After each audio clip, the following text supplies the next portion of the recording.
आदिवासी समाज दल माने समाज लगी तेदो आदिवासी बांचा समाज लगी तेदो एकमात्र सरकार मुर्मू कमी कना और अति दहा पंथा जहां लका राजा राम मोहन राय चाबा लेदा ओना लका आंध्र पार्टी दिसम के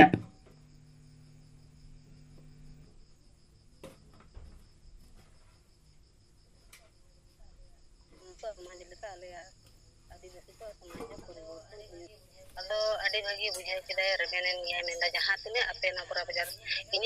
माने इन लेवल रे जहाँ तीना मेना कदा कुड़ा को नोकना कमी हरा से जहाना हुई लेन खान के तोड़े हुई लेन खान इन आर हुई गड़ो के इन पे बड़ा जी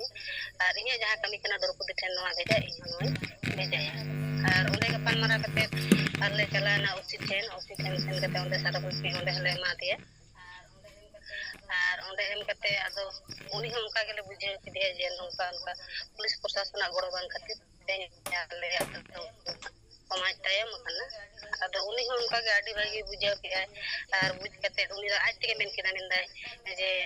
मेटान मेन अपे समाज रे मेनदाय आज तक मेने जे हिंदू समाज रे ओनो पता है कना अदो इंग्रेज को गड़ो पे राजा राम मोहन राय उनी माने समाज परिवर्तन लेदा अदो निहत के अपे हो जदी कथा पे रखा बकदा पे जदी पासोआ एनखान आले को गड़ो और आले को गड़ो तो निश्चय में डाले दो गड़ो हर कान गियाले अदो अपे आवाज बकर रखा लेखान ओरे कलकार ले गड़ो पे अदो अपे से जदी पे खोजो एनखान आले माने इन्या इयाते इन्या जतो टुकु कमी संभव मेंदा इन जहाँ पे मन केना नवा इन भेजाया और पे समाज कलकार लहा कलकत्ता पे गड़ो पे खोजो नवा इन पे गड़ो रिन तहेना अदो आडी भागी किन माने जा हिसाब मड़ांग सेन जहाँ लका माने मी बार दा दो हेरेसमेंट हुई बड़ा कान के ताले बाको रिसीव होदा माने उनको जहाँ ओंडा इंचार्ज रे को तहेना जखन उनको गे माने को हाना को बहाना बड़ाया अदो जहाँ लका तहेन बुझिन हुईना अदो आडी भागी के पालमरा को हुईना अदो उदी दो जतोर का के बना हर के आडी भागी ये किदा समर्थक किदा कि नवा एजेंडा मेन दकिन आदिवासी समाज बांचा लगी तो आयुरिया दरकार खाना करें बाली नेता पे नाम कदेया उनका दकिन अपे जदी पे मने आदिवासी समाज बदल निश्चय बदल कारण हिंदू समाज रे मिहर पे बदल लेना और अपे नितो उन गान उनी समाज बदल कते अडिगान हर को विरोध ले दिया तो अपे अडिगान हर समर्थक रे मेना कतिया अदा नंका मेन केदा उसी ना बादे पड़ बड़ा एनाले एनखान आडी भागी के सम्मान को एमा बड़ा ले चा नाश्ता बड़ा आगु चोके को आया टेबल रे ओंडे गेले चा नाश्ता कते आर मेंदा पे कमी तो हुईना ताले तो बरते आरो ताको उनका के कमी मेना कदा अनखान आले ओडो के दो आले बरा बाजार पास्ता सेन को तेया कमी हरा दो आली आडी नापाय के पारो मेना संगे के ले जारा लेना बरा बाजार बलरामपुर आले दो गड़ो गुप्पो कते गेले कमी केना नित दो होला तो को आले और गता उनका के टारगेट कदा को बरो थाना मान बाजार बरो मान बाजार तू बरो उनको ना को खोज का ले जे एकाल को कम गया ना उनको दो आदो को मेन कता जागे आपे ते दाड़े चला आपे आदो ले चेष्टाया उनते ना गपा गड़ो ना अदो मा आले बरा बाजार पास्ता सेन कोंदा कटा मछा रिपोर्ट निका के और इंगी रिपोर्ट किया उनके किन बाकी नेलो कान खातिरा तेहन आले से दा रिमिल बड़ा होयतो बाकी जोड़ा दाड़े उनाते इंगी रिपोर्ट किया मा सनम को दाड़ाते सिंगल जोहार बड़ाई जो कते ये कथे मुकित किने जोहार अदो पुरुलिया खन ताबो बिमला बास्के मैडम तकिन विषय सहित तेहना को कार्यक्रम रेना रिपोर्ट को उनकिन बारिया प्रशासन चेक लगा उनको सलाह गपालमाराव हुईना ओना गपालमाराव हो अडी बेस गे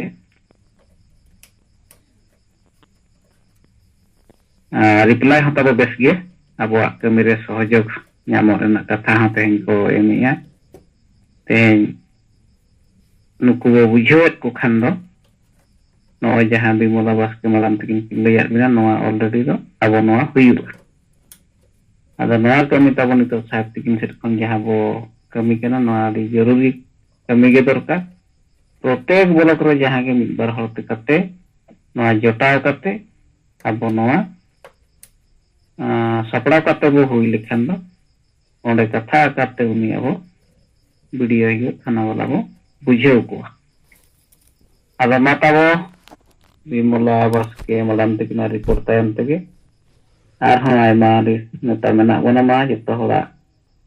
joto ko tabo nᱚᱣᱟ ᱡᱩᱢ ᱨᱮ ᱟᱞᱚ ᱛᱷᱤᱨᱩᱜ ᱛᱟᱵᱚᱱ ᱢᱟ ᱟᱵᱚᱣᱟᱜ ᱟᱯᱱᱟ ᱟᱯᱱᱤ ᱨᱤᱯᱳᱨᱴ ᱵᱚ ᱥᱚᱸᱜᱮ ᱫᱚᱦᱚᱭ ᱢᱟ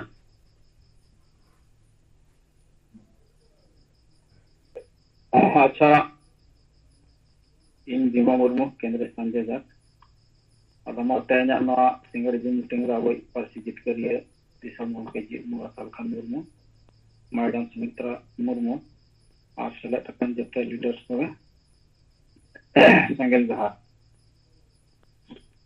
तो तेहन धरना प्रदर्शन लेकाते जमशेदपुर ब्लॉक पूर्वी सिंहभूम जिला रे जमशेदपुर ब्लॉक रे ताहे कना और ओना लेकाते तेहन नोडे ठीक गे हुईना और मेमोरेंडम को अब वीडियो को बन मत को और ओना सलाते प्रतिलिपि थाना प्रभारी हो परसुडी थाना उनी हो एमा दिया ᱟᱫᱚ ᱚᱱᱟ ᱞᱮᱠᱟᱛᱮ ᱟᱵᱚᱣᱟᱜ ᱱᱚᱣᱟ ᱛᱮᱦᱮᱧᱟᱜ ᱫᱷᱟᱨᱱᱟ ᱯᱨᱚᱫᱚᱨᱥᱚᱱ ᱫᱚ ᱴᱷᱤᱠ ᱜᱮ ᱛᱟᱦᱮᱸ ᱠᱟᱱᱟ ᱟᱨ ᱱᱚᱣᱟ ᱨᱮ ᱥᱮᱞᱮᱫ ᱠᱚ ᱛᱟᱦᱮᱸ ᱠᱟᱱᱟ ᱥᱳᱱᱟᱨᱟᱢ ᱥᱚᱨᱮᱱ ᱡᱟᱦᱟᱸ ᱫᱤᱥᱚᱢ ᱥᱮᱸᱜᱮᱞ ᱯᱟᱨᱜᱟᱱᱟ ᱚᱱᱠᱟᱜᱮ ᱡᱩᱱᱤᱭᱟᱨ ᱢᱩᱨᱢᱩ ᱯᱩᱨᱵᱤ ᱥᱤᱝᱵᱷᱩᱢ ᱡᱮᱞᱟ ᱥᱮᱸᱜᱮᱞ ᱯᱟᱨᱜᱟᱱᱟ ᱥᱤᱛᱟᱨᱟᱢ ᱢᱟᱹᱡᱷᱤ ᱟᱨ ᱱᱤᱛᱚᱜ ᱯᱩᱨᱵᱤ ᱥᱤᱝᱵᱷᱩᱢ ᱥᱮᱸᱜᱮᱞ ᱥᱚভাপতি কুমুরাম বাসকে नुकुना पारगना और उनकागे डॉक्टर समय सोरेन और सरना धर्म सेंगल केंद्र महामंत्री और अब क्रोंडी सेंगल माझी अर्जुन मुर्मू भगीरथ मुर्मू मंगल आलदा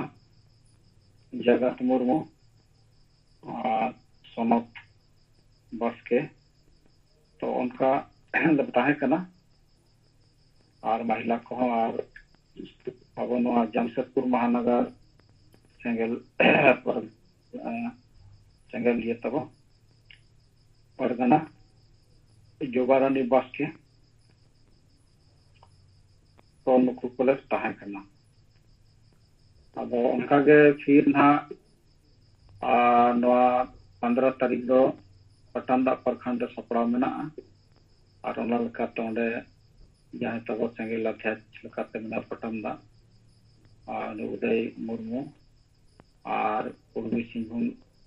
जिला सेंगल परगना चुनाराम टुडू तो नुकिना सपड़ा आकिन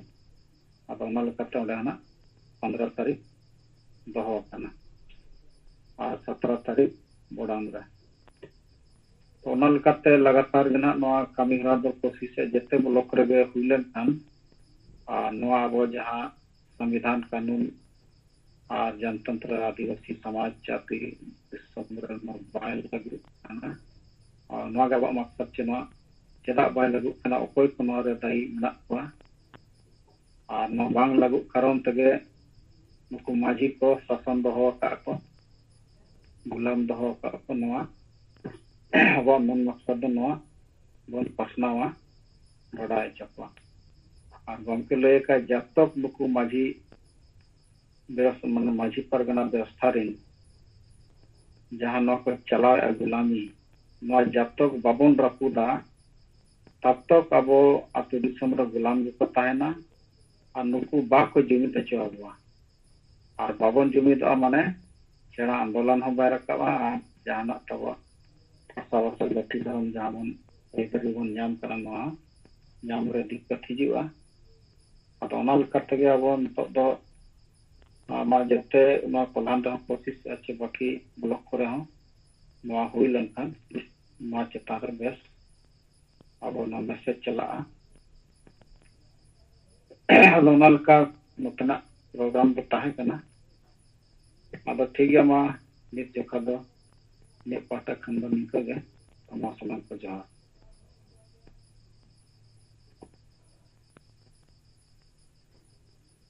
जोहार आदन लोए तब अब जमशेदपुर खन केंद्रीय संगठन संयोजक को अब बीमा मुर्मू गमके तेना तेहना कार्यक्रम चितान रेना ᱨᱤᱯᱳর্ᱴ ᱵᱚ ᱟᱸᱡᱚᱢ ᱠᱮᱜᱼᱟ ᱟᱫᱚ ᱵᱤᱢᱵᱟ ᱜᱚᱢᱠᱮ ᱛᱟᱵᱚ ᱩᱱᱠᱤᱱ ᱚᱯᱷᱤᱥᱟᱨ ᱠᱚ ᱡᱟᱦᱟᱱᱟᱜ ᱚᱱᱠᱟ ᱠᱤᱱ ᱢᱮᱱ ᱞᱮᱜᱼᱟ ᱚᱱᱠᱟᱱᱟᱜ ᱡᱟᱦᱟᱱᱟᱜ ᱨᱤᱯᱳর্ᱴ ᱠᱚ ᱡᱩᱫᱤ ᱡᱚᱠᱷᱚᱱ ᱟᱵᱚ ᱠᱚᱣᱟᱜ ᱫᱟᱹᱵᱤ ᱥᱟᱠᱟᱢ ᱵᱚ ᱮᱢᱟᱫ ᱠᱤᱱᱟ ᱩᱱᱠᱤᱱ ᱚᱯᱷᱤᱥᱟᱨ ᱡᱟᱦᱟᱱᱟᱜ ᱚᱱᱠᱟ ᱪᱮᱫ ᱦᱚᱸ ᱵᱟᱹᱠᱤᱱ ᱢᱮᱱ ᱟᱠᱟᱜᱼᱟ? ᱚᱱᱠᱟ ᱫᱚ ᱱᱟᱦᱟᱜ ᱱᱚᱰᱮ उनको पदाधिकारी के बाकी पदाधिकारी में जहाँ मेना बड़ा बाबू को उनी नोड़े पहुंचने जहाँ उनी सलाह के ना एमात दिया उनी उनका दो नोड़े सुधा वर्मा वीडियो उनकिन बाकिन ताहे कना अब एन ढो उनकिन बड़ा चल करते अब नवा दाबी से कम दे एम कर गया और ना उनकिन बड़ा कर गया ᱟᱫᱚ ᱢᱮᱱ ᱢᱟᱠᱟᱨ ᱫᱚ ᱱᱚᱣᱟ ᱞᱮᱠᱟᱛᱮ ᱟᱵᱚ ᱯᱮᱯᱟᱨ ᱠᱚᱨᱮ ᱵᱮᱥᱛᱮ ᱪᱷᱟᱯᱟ ᱞᱮᱱᱠᱷᱟᱱ ᱟᱵᱚᱣᱟᱜ ᱢᱮᱱ ᱩᱫᱽᱫᱮᱥᱥᱚ ᱠᱟᱱᱟ ᱟᱨ ᱱᱩᱠᱩ ᱵᱤᱰᱤᱭᱳ ᱠᱚ ᱧᱟᱯᱟᱢ ᱠᱷᱟᱱ ᱵᱚᱱ ᱱᱟᱦᱟᱜ ᱵᱚᱱ ᱜᱟᱞᱢᱟᱨᱟᱣ ᱠᱚᱜᱮᱭᱟ ᱥᱮ ᱛᱷᱟᱱᱟ ᱵᱟᱞᱟ ᱠᱚᱦᱚᱸ ᱞᱮᱠᱤᱱ ᱢᱮᱱ ᱫᱚ ᱠᱟᱱᱟ ᱱᱚᱣᱟ ᱵᱮᱥᱛᱮ ᱥᱳᱥᱟᱞ ᱢᱤᱰᱤᱭᱟ ᱨᱮ ᱪᱷᱟᱯᱟ ᱞᱮᱱᱠᱷᱟन ᱟᱹᱰᱤᱜᱟᱱ ᱦᱚᱲ ᱠᱚ ᱧᱟᱢᱟ ᱪᱮ ᱥᱮᱸᱜᱮᱞ ᱪᱮᱫ ᱪᱮᱠᱟ ᱥᱟᱱᱟᱭ ᱠᱟᱱᱟ ᱪᱮᱫ ᱠᱟᱛᱷᱟᱭ ᱫᱚᱦᱚᱭᱟ ᱚᱱᱟ ᱠᱟᱱᱟ ᱢᱮᱱ ᱢᱟᱛᱞᱟᱵ ᱟᱫᱚ ᱚᱱᱟ ᱞᱮᱠᱟᱛᱮ ᱚᱱᱟ ᱛᱤᱱᱟᱹᱜ ᱱᱚᱣᱟ ᱥᱳᱥᱟᱞ ᱢᱤᱰᱤᱭᱟ ᱨᱮ ᱛᱤᱱᱟᱹᱜ ᱵᱚᱱ ᱯᱟᱥᱱᱟᱣ ᱫᱟᱲᱮᱭᱟᱜᱼᱟ ᱩᱱᱟᱹᱜ ᱱᱚᱣᱟ ᱯᱨᱚᱪᱟᱨᱚᱜᱼᱟ ᱟᱨ ᱱᱩᱠᱩ ᱥᱤଓ ᱵᱷᱤᱰᱤᱭᱳ ᱫᱚ ᱛᱤᱱᱟᱹᱜ ᱠᱚ ᱯᱨᱚᱪᱟᱨᱟ लेकिन नुकू दो जहाँ करे को नामक कना गलमराव ते बन बड़ाई चेक लेकिन जास्ती दो ओना मीडिया माध्यम ते नवा अबवा जहाँ संविधान कानून नवा और को बढ़ाई मा कि सिंगल अभियान सरी के नवा ठीक के साफ अकाय और नवा संविधान कानून बाय लागू कान तेगे नौकाना बड़ी जिनिस को ही कना आदिवासी समाज रे अब ओना लेकाते गप्पा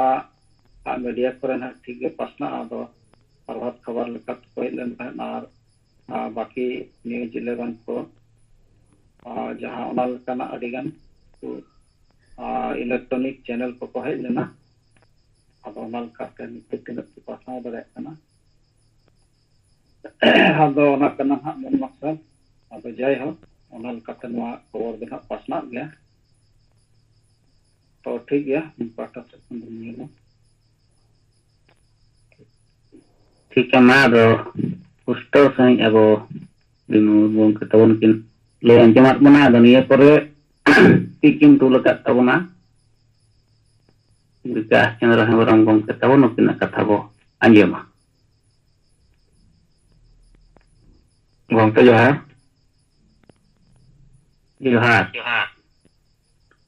तेहnya singgah jum dasar akan Santali Persi Jitkariya जीत पंगा दिसम गमके सालखान मुर्मू सा मैडम सुमित्रा मुर्मू और एआई राजदिन सेंगेल नेता कार्यकर्ता को इन पास्टा सेट खन सिंगल सेंगेल जोहार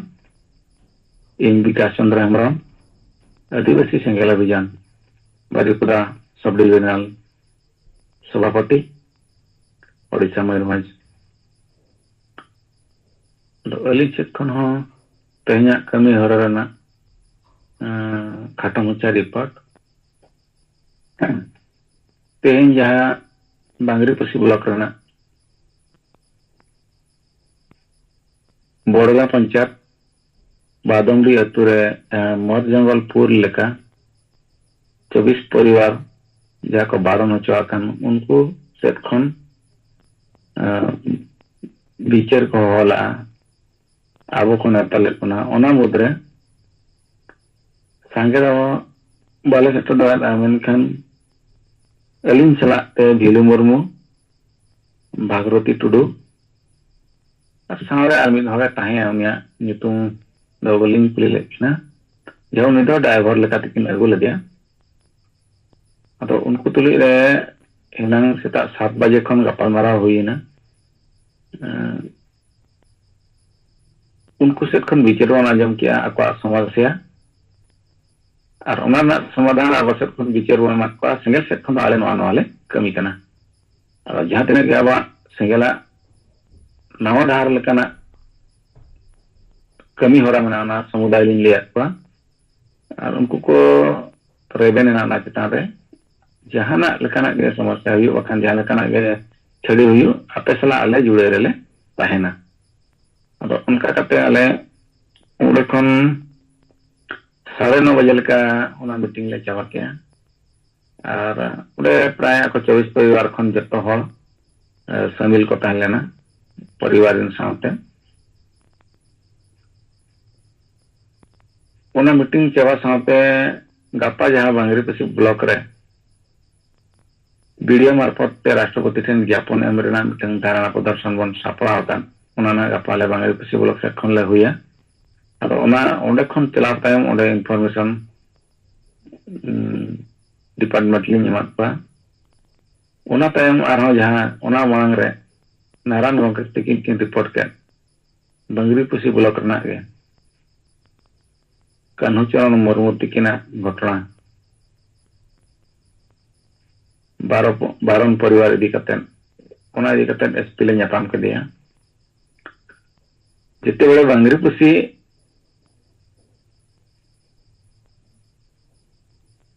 पुलिस स्टेशन लिंग चलायना ओंडे आबा जहां तिना इनफॉरमेशन पेपर एम रेना ताहे kana ona लिंग एम किया रुवर kan octo re मिट्टी उनकान 62 परिवार गे आरो दुड़ुब अकना उनी तो मुसना उतर निकना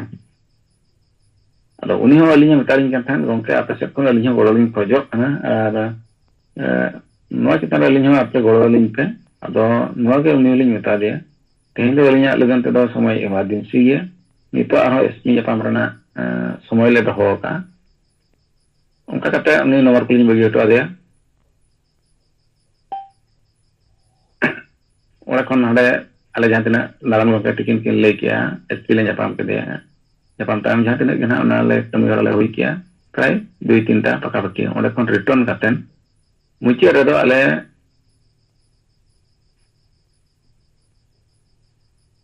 छो जन मीर ले ताहे लेना दो ओडे खन ले चिंता किया तेन दो भाषणी हाटो कना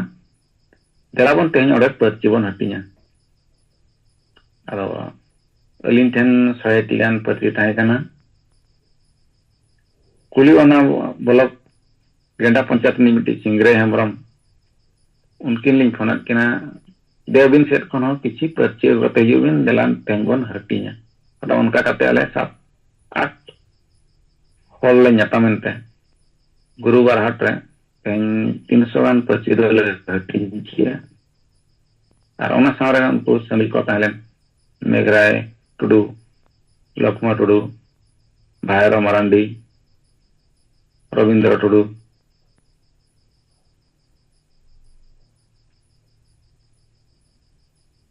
नुकु को आते 300 गान पर्ची ले हटिंग किया ओना टाइम नोआ के तेन ले उयर ᱧᱟᱢ किया सेता बेरेत तरा खन अयुब धबित ते आबवा समाज रे 12 परिवार हर गे तेना गोटा दिन रना गपालमारा हुईना अदो नोडे खन बड़ाया कना आबवा समाज रे तिना बड़ी चला कना समाज रे नौका कोलंकी कान दो मारे डाहरे जहां तना मजी परगना व्यवस्था मेना ना दो एकदम बेकार गया जहां तना नितो नावा डाहर अपना लगत गोके मिटंग दिसे एम काटपन नुकिन दो जीवित मोगा जाबन मेटा किन खान ओना खन हकिन मारांग गया अलिया उयरता तीसो को हम मिटंगन बाको लेर बन थान मिटंग नौकाना डाहर मेना अब मिटंग जितकर ना डाहर सुधर ना डाहर और अब हक और अधिकार ᱧᱟᱢᱚᱜ ᱞᱟᱹᱜᱤᱫ ᱰᱟᱦᱟᱨ लगातार आले बारीपुरा जन सेट खनो कम बेसी दो फोन पानते बाकान दो जहां करले ᱧᱟᱯᱟᱢ कान उनका कते रहो कम बेसी आबा संगठन चलाव रना बखान समाज बंचाव लगत समाज सुधार लगत कमी होरा लगातार ले कमी कान गया चेष्टा आले नवा खन आर जस्ती चल करा हुईवा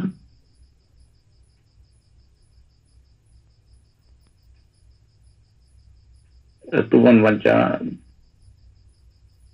मजी बदल को अतु बंचावा हंडी पसाया समाज बलाया नवा चेतान रे कमी होरा तेन गे जहां तना अले जुड़े ले थाय कना उनको नवा गेलिन मेता को कान थान जे अब मिद दिन समय बो एमा अलिन ठेन लीटर गान ऑयल पेंट मेना देलाबन जहां तना ओवर ब्रिज मेना ओना धारे धारे ते मारंग मारंग बन ओला दोना ओना हो वॉल राइटिंग हो गपा में भीतर ना gapa chedi kata miang bitri kon gana ale ona wall lighting kami hora hole sawa ado ma gongke link station kon jatina kata mucha kata tahe kana nina men kata ge linya kata mucha kata mucha kya sanam ko dorate mucha re Johar. Ado mana oi ikas nero hamrong gong ketikina tehnya yang kami hora ko chitan rena report salate gapa ko hono dhalna karya kormo bangi pusi rena ko saplaw ka ar no nito jahan tin abo samaj re sarige noa gongke tikina man lekate do स्वशासन व्यवस्था को नितो स्वशासन लेकाते पाल्टावा कना और स्वशासन व्यवस्था माने नोदा गुजु व्यवस्था कना नोआ गुजु व्यवस्था को अयुर का नुकु मजी परगना महाल रे नुकु कोई पटिरिन दलालचो अगना गुजु व्यवस्था के नितो नोआ रे अब जहां हमला बो रकाबिया पर्ची हटिंग करते मजी बदल को अतु को बंचावा नोआ ओनारे ठीक सही बजाब कना ओना सलाते नितो अबोआ जहां संविधान कानून और जनतंत्र लागू रेना आवाज नोआ जहां रकाब कना नोते ओना सजेते हुयुआ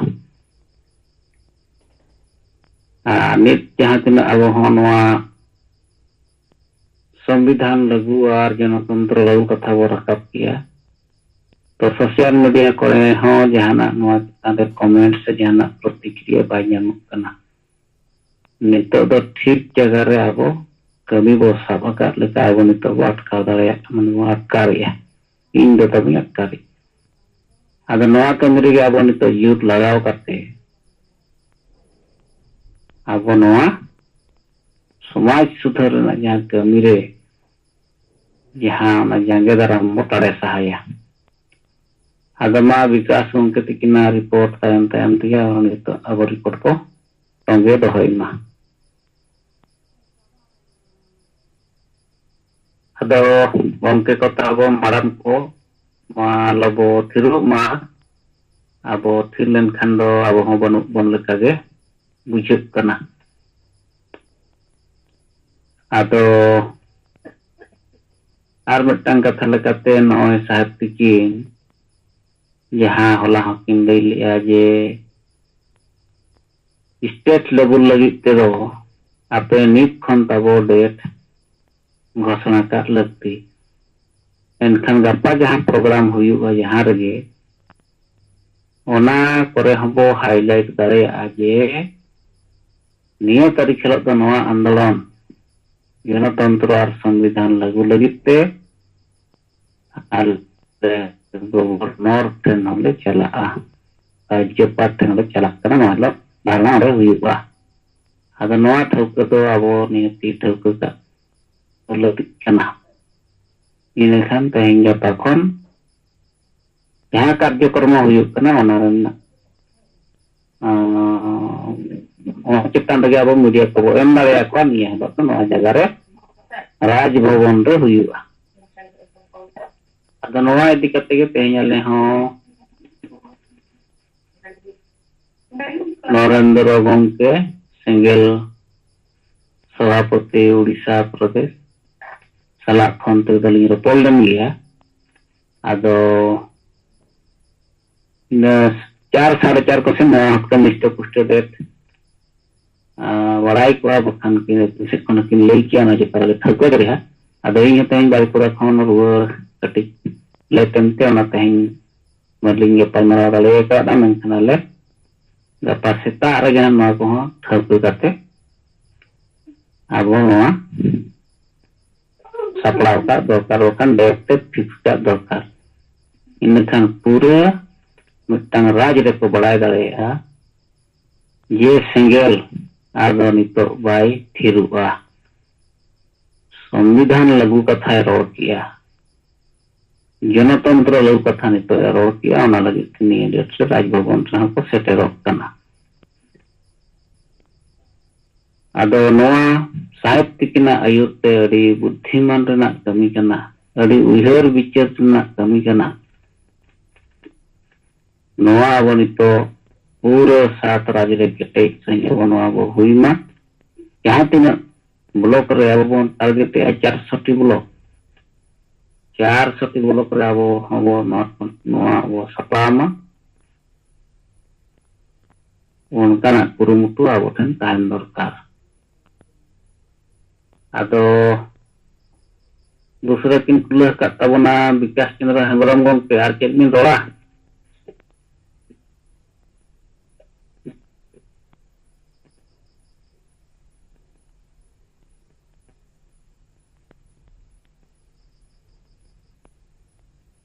आदो मानो किन तबो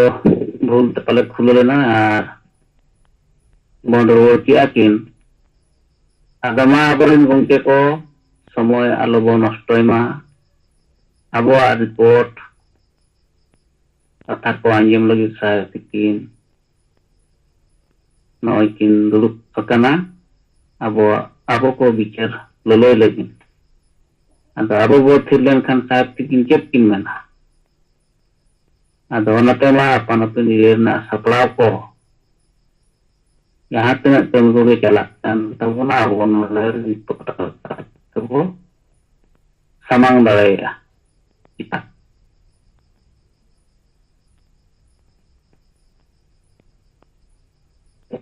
अच्छा नारायण मुर्मू दोहरा लोग एमाई ठीक है मा निया दे लई रे दो चे नय अब जहां सिंगल फंड जहां चला कना अदो ना सिंगल फंड नॉट तवाड़ी और हम लचड़ से कमजोर तंजलक कना और नवा चता रे ध्यान नवा सिंगल फंड लेतार गे अब महीना महीना जहां बन एम जहां तिना जहां लेका कोई को अब ओना लेका नवा लेतार गे नवा जारी तहन मा और नवा पैसा टका नवा तहन लन खान गे आडी गान कमी पैसा रे दरकार हो कना और गंके तिकिन नय जहां अडिगान बन गड़ोन गया रुआ हासु रे ओने तो आर हम ना तो लगातार गड़ो दरकार कान गया तो आर हम तो अकिन माने ट्रीटमेंट को माना तो दो मेना जे बाय जिरो कान गया और ओना अलावा आर हम अडिगान पैसा रे कमी तो मेना और ओना लेका ताबो जहां गे मा व्यक्तिगत लेकाते जहां बन कना और ब्लॉक लेवल तो ओना दो जारी के तहन मा तो ओना चतर मा और हम मा कटे से मा चतर बन ध्यान ना दोनल कते कुनुराम बाके तहन अनुकिन हो और ज्योति मुर्मू अकाउंट रे 3000 टाका ग्रोथ एम पे और ओना कता दी सराव और बाकी उनका गे और हम बहादुर हसदा नुई होना धरना प्रदर्शन कतने हम 1000 टाका गड़ोयना और ओना कते नते मंगल टुडू नुकु को गड़ो कन रे लोय यार माडी को और हम अडिगान उनका को गड़ो कना आदो ओना लेकाते अब अडिगान अब आसपास रे एम्प्लॉय को चाहन मन मेना कमिटी को नवा करना कथा को और हम बन जवाब दिसवा नवा नवा को ताकि नवा मैसेज बन नमक पाचे नवा लहे रे नवा पे गड़ो से टका पीछे ते हम और बाकी जिनिस लेकर हम अब ओना लेकर तब जहां गे सेगेल ने ताकत करता अपन अपन एरिया रे जहां गे मेना काम कंट्री अब नवा बन बड़ा चेक बड़ा बन हटावा और ब्लॉक लेवल हां अब ओना बन जारी होना और ठीक है मनवा चेतन दे बन जाना पांच चेतन हां तो ओना के नेता को ध्यान बन दोया अपन अपन एरिया रे तो ठीक है मिस जो खालो निकल जा मासनाम को जहां जोहार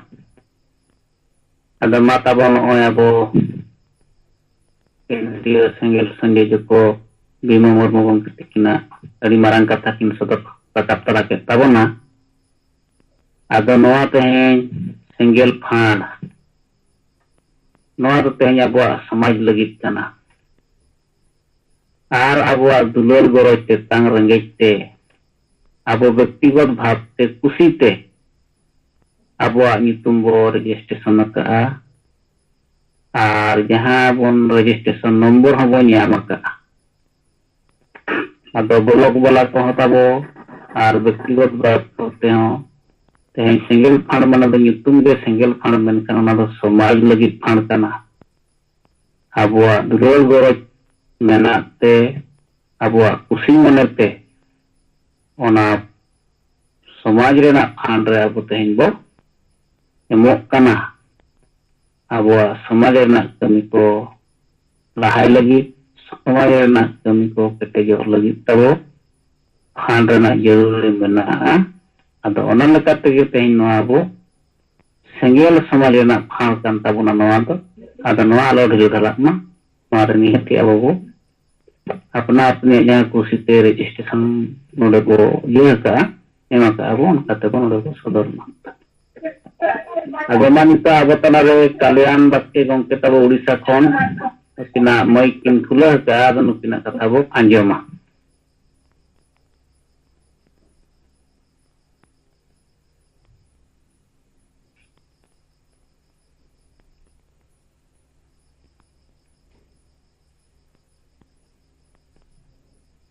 आदो कल्याण गंके तबो मई खुला कते किन बंद रुड़ किया आदो कल्याण गंके मासे उनतेना खबर को तबो मई बिन खुला लिया यो जोर से दा सपड़ा को तबो जहां नितो अबो सपड़ा माने कमी चलाक कान तबोना राष्ट्रपति नितुम ते जहां धारणा प्रदर्शन तेहें द्रौपदी मुर्मू होते हैं अबो राष्ट्रपति अबो को गुयु कना बाय विचार दाड़िया कना अबो समाज रे संविधान बाय लगुई नुई लघु हचरेना तेहें अबो नुई सीधा सीधा बो मेताय कना अबो साहबा आह्वान ते तुरंत नोआ लगुई में आर बखान दूसरी लेकाते आमले साब्यस्त में प्रमाणित नियाले और नोआ कार्यक्रम हुई परे अबो नुको ऑफिसर को हां काउंटर को गया तेहें नोआ संविधान जनतंत्र लागू को लगे तेहें आपे टाका पैसा दरमा चक्री पे नाम का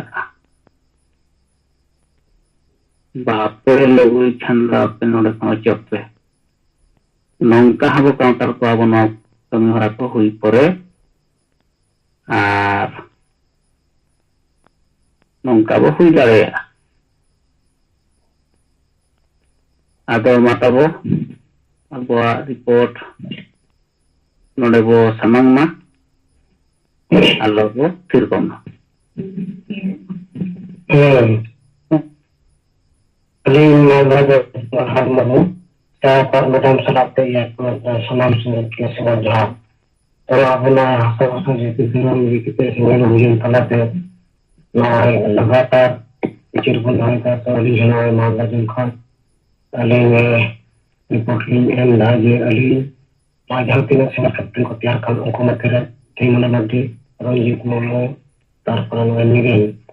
मध्य उन्नीस समय उनको समय उन्हें चोपड़ा ना मैं कौन थे अदो उनको को लेगा नवा 30 जून और जुलाई 8 जुलाई जहाँ तीन वीडियो तुरंत राष्ट्रपति के यह चिट्ठी सकम ओना मेमोरेंडम सकम बना ऑन होई कना और तीन कैप्टन बना होई कना हबीबपुर ब्लॉक रे उनको हो को जड़ा नामी पर बात कहते आपका जता को येरना अगर उना संग तेहिनी नेपाल मराठे में बामनगला ब्लॉक में सुबह नाम का संगे उन्हें होना पूरा तरीके से पांचों का उन्हें वीडियो तुरंत हमें राष्ट्रपति से वाला मेमोरेंडम सपना होना उन्हें लगी कि उन्हें कुछ भागी हबीबपुर ब्लॉक जहाँ पे जहाँ साइड कमी एक बार भाई चला हाथ को जपड़ा पे निकल तो बाको इलागा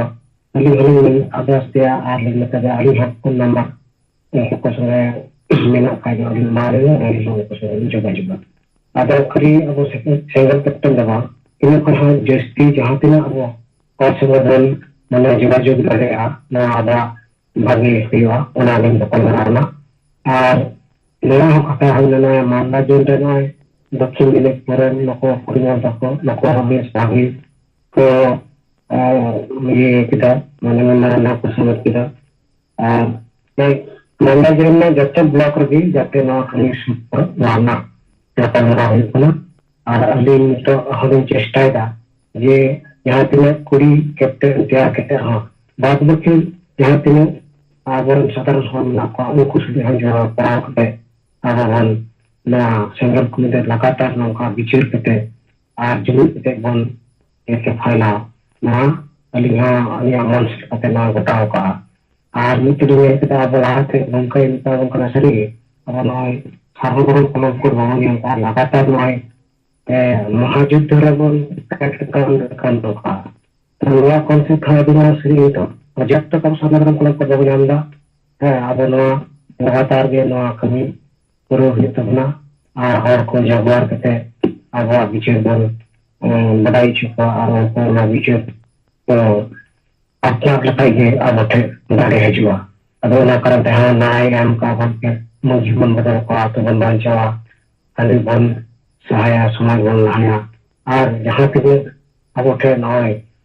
तो ब्लॉक स्तर जहाँ एम होना अनारे बिचिर अभी मरांग फैलाव ना ये नको ब्लॉक तक ऑफिसर ना को बढ़ाई के ताजे नको तलारे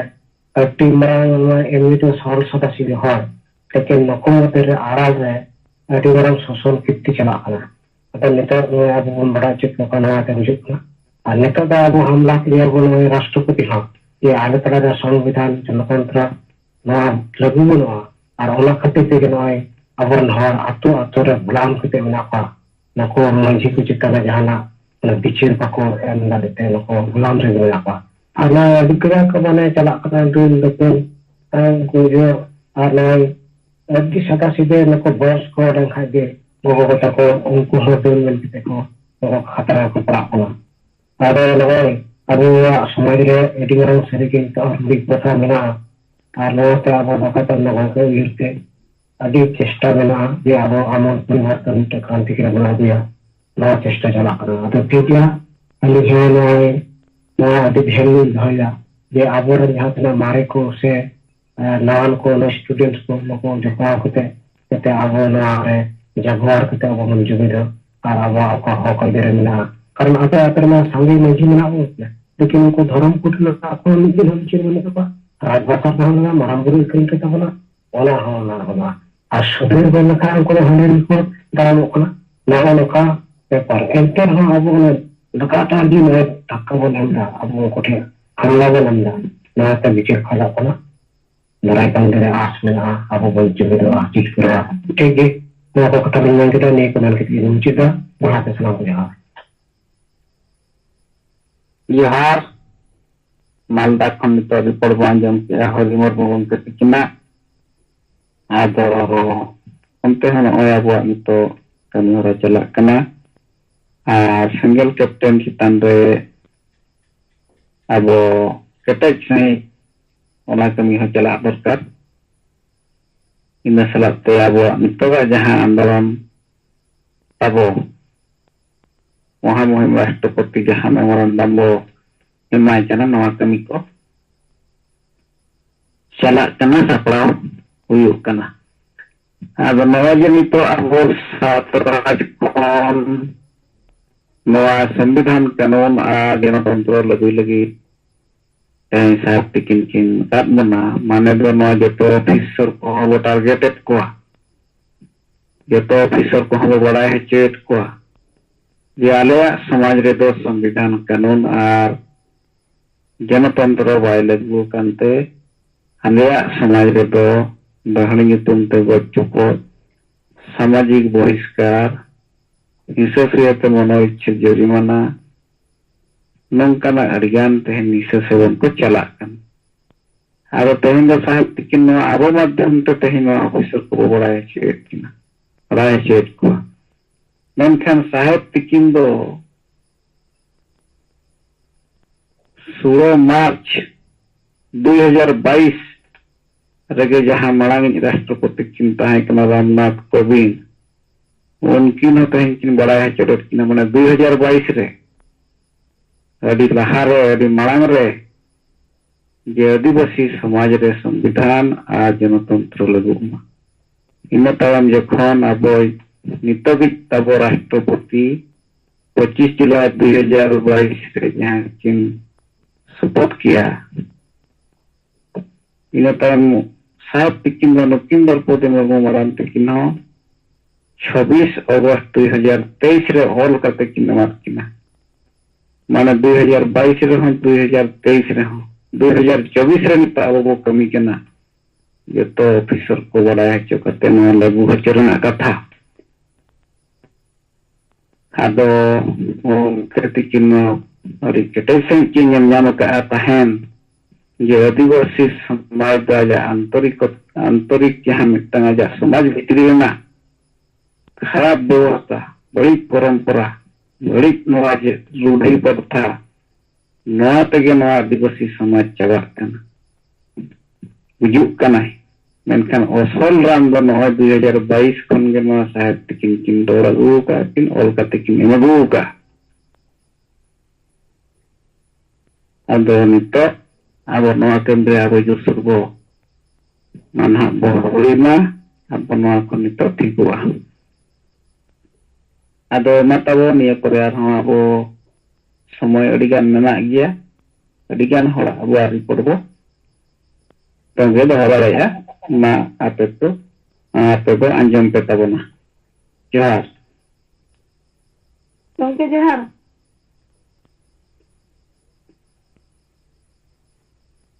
मा बो नितो सिंगल जम रन सेलेद अकान निसम गंके सलखन मुर्मू सा मैडम सुमित्रा मुर्मू तिकिन और ओना साला रे अब पनम कार्यकर्ता को लिंग पस्ट खन गुरमान सेंगल जहान इन बानामणि हम बारीपदा जनरल महिला मोर्चा सभापति अली तेन रिपोर्ट लेकाते तेन अली हाई स्कूल स्टूडेंट कुड़ी गिद्रा रनाय और आयो हल उनकिन गपाल माराño केकिना आदो कुड़ी गिद्रा ने मेताय कना आयो हल मांग चलाव कना 30 दिसंबर भारत बंद चलाव कना उन किछि तो paraño गे था ने कुड़ी गिद्रा बना बाय बाय को रखा आदो नि सला गपाल माराño ना मेताय कना छबकी नितो टाइम रे न अब एसटी कोटा को कोडुना तो को रेज बना अब नवा करे दो तिना नवा रे तिना ठीक होना तिना भूल होना ना अब लाभ हुई कना से खेती हुई कना अरे में बांगे मामा खेती हुई कन और जहां अब ऑल पढ़ा सुविधा नकरी चक्री ओना को ना नवा के जो हो ñam तो दिन होई अब नवा को तब बंचा दरकार से बांगा उन्हें बांगे ना तो बंचा नहीं से दरकार है आन अब सरना धर्म कोड बाबू ñama का ने तो केंद्र सरकार मा उनिया टारगेट मा है अब ना हिंदू बना नेनते जे अदो ए होय नवा को हो बाय जानो कना नवा अब निहती ये बंचा दरकार सरना धर्म मा में ना ये तरीके सरना धर्म कोड मा बाबू ñama का गया अब ना परे तेगे अब जुदी सरना धर्म कोड बाबू ñama इनसान ना अब जहर गावे तब बैठा है ना अब जहर गा जुदी बैठा है ना कर बंगा बुरुआ अब मजी परगना को हो बको ताहेना सरना धर्म रिंगे मजी परगना हो अरे ना होय नमा बंचा और करो कन जे हती और नय मारांग गुरु तब अब ना 2023 जनवरी 5 तारीख ना अब जैन गठन ना जहां मुख्यमंत्री झारखंड ने उनकिन और कते किन एम किया जे बांगा ना दो आदिवासी को दे बांग का ने जैन पे ना मेनते एनखान मारांग गुरु अब बंचा दरकार से बांगा नि होय बांग ना बंचा दो निहति के दरकार और नय मजी परगना अब जहाना अतो तोला रे nito ko bicara jahanak ge ko bicara je mana ako nyay te do bako bicara ako mono ichha je nijo ichha te je ko rai ako dan ठीक ar bhul do bako nyeliya kan nuku ko bodol mane noa ko thikuk kana se tina se bhuluk kana ado mene bang noa ko ho bai ganok kan ge ar noa ko do nihati je gurutto emak dorkar ge inte kana ona khatir ge noa abo na gapa Dangri Pochi block re dhana bodo ne rashtrapati video marfat te rashtrapati thing obe jaye je adivasi samaj re संविधान लागू मानते अदे ने होय ना को तो दरकार कान जे निहती बाकान को दो माने रेंगे हो दो पकड़ा हो काना दिन गे आर किसान हो को दो उनको कथा के चलु काना अब आज आरे में क्या अच्छा नोडे मा निया दा बाड़ा कान थे जे बोना आदिवासी सीएम में हुई काना जते बड़े इनखान पालन ना को दो गानो गिया ना तबो अंते कना ओना तो उनका तो उनी माना आरएसएस रिनिक कान गया तो बीजेपी पार्टी रिनिक गया और जैसे आदिवासी अबोई काना किंतु बीजेपी हा कथा रे ना मैं चलुआ तो ना ना कथा जे अबे मेन दो जे बांगे इन ओकार पे होय ने ओडे दिन चला मुख्यमंत्री ओका मेन एमता जा ना लई अदिन ते कना होय ओना जदी मेन खाने मेन का जे किंतु हेदी हे दारे अदो अजेंडा जदी अब हाका भाषा जति धरम बंचा रे बाय रोड़ा इनखान मा ओना हेच के हेच फायदा मा तो बनो नि उनका मा एने सेरेन हना प्रोग्राम मा जतो मंत्री नेता को सनो कान गे अब अब राष्ट्रपति हो आदिवासी जे हनाया किंतु उनी हो अब आदिवासी ना बाय विचारी अब ओना मा कथा गे ते लेका रे एनखान दबो ना को दबो गान दाड़िया अब ना दबो गान दाड़िया जे अब जतो एकजुट हुई बना माने अब ना आदिवासी सेंगल अभियान पाटा खन दो ना पूरा 17 जरे ना नय कंटिन्यू चालू अकना वीडियो माध्यम पे राष्ट्रपति ठिन भेजा कना और अब जदी गोटा के नका बो जुमिद दो एनखान संगे हो बो जावरा लेनखान के अब सरकार बो अंजम होचैया अदो तिन दो हाथ दिन का तो ना तो ना बलि रपोर बलना इनके धरा रपोर बला काते के अब किन चला है ना और कुnya होय ठीक गया ले गपा दो सेट हो गया इनके इधर के उनको मालूम पटा को रिपोर्ट दो मैं जोहार गे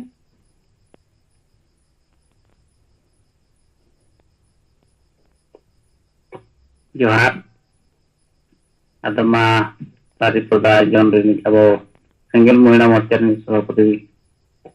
मैडम तिकना अब रिपोर्ट बो अंजम किया नुकिन अब नय कमी कुरुमुटु रे मेना किन ताबोना आदमा नुकिन मैडम तिकना रिपोर्ट तायम तायम तेगे समय अडिगान मेना गे ताबोना आर हो आयमा हड़ बो अंजम पे ताबोना मा रिपोर्ट दोय ताबोन पे।